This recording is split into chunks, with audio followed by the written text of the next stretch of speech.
నమస్తే అండి. నమస్తే బ్రదర్. ఏపీలోని 2 మంత్స్లో ఎలక్షన్ స్టార్ట్ అవుతున్నాయి కదా, ఎవరు గెలిచే అవకాశం ఉంటుంది మరి? నాకు తెలిసి వైఎస్ఆర్సీపీ అధికారంలోకి వస్తాను అనుకుంటున్నాను. ఎందుకంటారు? గ్రామ సచివాలయాలు కానీ, వాలంటీర్ వ్యవస్థ కానీ, ఆర్బీకే సెంటర్లు కానీ, అమ్మఒడి కానీ, స్కూల్ నాడు నేడు స్కూల్స్ కానీ, వైఎస్ఆర్ క్లినిక్ ఇంటింటికి వైద్యులు వెళ్ళడం కానీ, ఈ పథకాలన్నీ వాళ్ళకే వచ్చాయి, మిగతా వాళ్ళు ఎవరికి రావట్లేదు అని అంటున్నారు. దాని గురించి ఎందుకు వస్తాయండి? ఇప్పుడు ఎలిజిబిలిటీ ఉన్న వాళ్ళకి ప్రతి ఒక్కరికి వస్తాయి. రేషన్ కార్డు ఉండి మీరు అప్లై చేసుకుంటే ఎవరికైనా వస్తుంది. అది జనసేన పార్టీ అయినా కానీ, టీడీపీ పార్టీ అయినా, బీజేపీ పార్టీ అయినా, కాంగ్రెస్ పార్టీ అయినా, ఏ పార్టీకైనా వస్తుంది. అవి ఆ రాంగ్ ఇండికేషన్ ఇస్తున్నమాట. వీళ్ళు ఏమనుకుంటారంటే మళ్ళీ ఇప్పుడు ఉన్న రాష్ట్రంలో ఓన్లీ వైఎస్ఆర్సీపీ వాళ్ళకే వస్తున్నాయా? కాదు కదా, టీడీపీ వాళ్ళకి వస్తున్నాయి, జనసేన వాళ్ళకి వస్తున్నాయి, అందరికీ వస్తున్నాయి. కులం చూడడం మతం చూడడం చెప్పింది సీఎం గారు. సో ఆ బేస్ చేసుకొని వస్తున్నాయి. అంటే రాష్ట్రానికి 10 లక్షల కోట్లు అప్పు చేసి ఈ పథకాలు ఎవడో ఎంతవరకు పాట తీశారా? 10 లక్షల కోట్లు అప్పులు కాలేదు. 10 లక్షల కోట్లు అంటే ఇప్పుడు ఇవన్నీ మళ్ళీ రొటేషన్ అవుతున్నాయి కదా. ఇవన్నీ ఇప్పుడు అమ్మఒడి ఇచ్చింది, మళ్ళీ ఏముంది తల్లిల ఖాతాలోకి వెళ్తున్నాయి అమౌంట్ మళ్ళీ రొటేషన్ అవుతుంది కదా. సో ప్రభుత్వము ప్రజల వద్దకు పరిపాలన జరుగుతుంది కాబట్టి ఇవన్నీ అప్పులుగా అని మనం అనుకోకూడదు. ఇవన్నీ ఇప్పుడు జగనన్న చేయుతాను ఉంది. ఇప్పుడు ఏదైనా షాపులు పెట్టుకోవాలంటే 10,000 రూపాయలు ఎవరు ఇస్తారు చెప్పండి? వడ్డీ లేని రుణాలు ఇస్తుంది. సో కాబట్టి అవన్నీ చేయడం వల్ల మళ్ళీ లక్షల కోట్ల అప్పులు ఉన్నాయంటే మరి ఇంటి ముందు కూడా అప్పులు అయినాయి కదా. ఇది డైరెక్ట్ ప్రజల మీద బెనిఫిట్ పెడుతుంది కదా ప్రభుత్వము. సో కాబట్టి ఇవన్నీ మళ్ళీ రొటేషన్ అవుతుంటాయి కాబట్టి ప్రభుత్వానికి పెద్ద ఆదాయం వస్తుంటాం, మళ్ళీ పెద్ద ఇబ్బంది ఏమి ఉండదు. జగన్ ఇచ్చిన తర్వాత రేట్లు పెంచేశారు ఎక్కువగా. రేట్లు ఎందుకు పెంచుతారు చెప్పండి? సెంట్రల్ గవర్నమెంట్ పాలసీని రేట్లు జగన్మోహన్ రెడ్డి వచ్చి పెంచుతారా? కాదు కదా. అది ఏంటంటే ప్రభుత్వాన్ని బ్లేమ్ చేయాలి. ఎట్లనా బ్లేమ్ చేయాలా?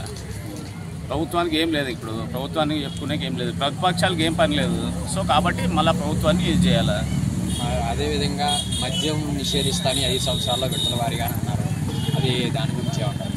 ఇప్పుడు మద్యం నిషేధం అంటే బెల్ట్ షాపులు తీసేసాడు. బెల్ట్ షాపులు లేవు, ప్లస్ వయసులో సిట్టింగ్ లేదు. సో బ్రాండ్లు తీసేసింది గవర్నమెంట్.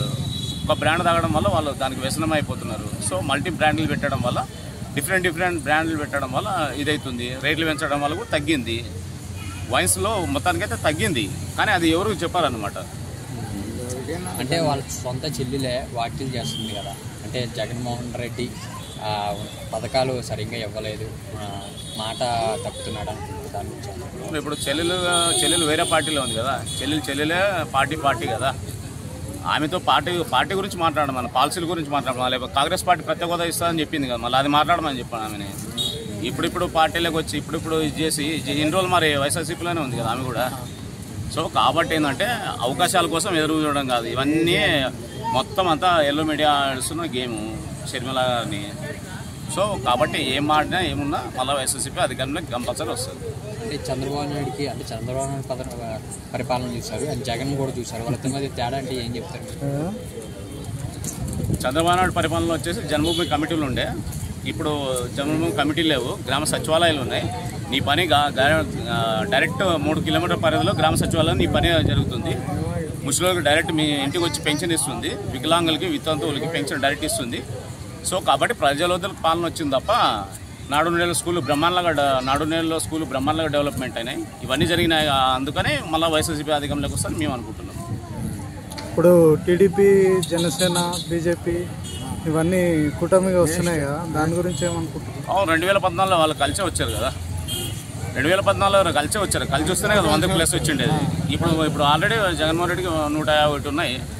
151 వస్తే కనీసం తగ్గితే 20-30 సీట్లు తగ్గినా కానీ సింగిల్ లార్జెస్ట్ పార్టీ అయితే వైఎస్ఆర్సీపీ అధికారంలోకి వస్తుంది కదా.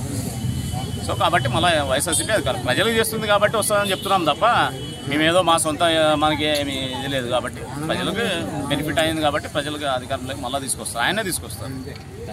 Thank you.